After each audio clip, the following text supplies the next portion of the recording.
Olá, tudo bem? Seja muito bem-vindo e bem-vindo. Na aula de hoje nós vamos inserir a guia de inserção de imagens rápida para você inserir suas imagens, fotos, figuras no SolidWorks. Então vamos lá? Vamos habilitar a ferramenta Esboço.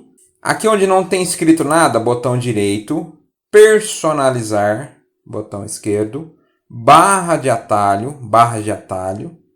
E aqui você clica nessa setinha e procura esboço. Ok, só vou puxar aqui do lado um pouquinho.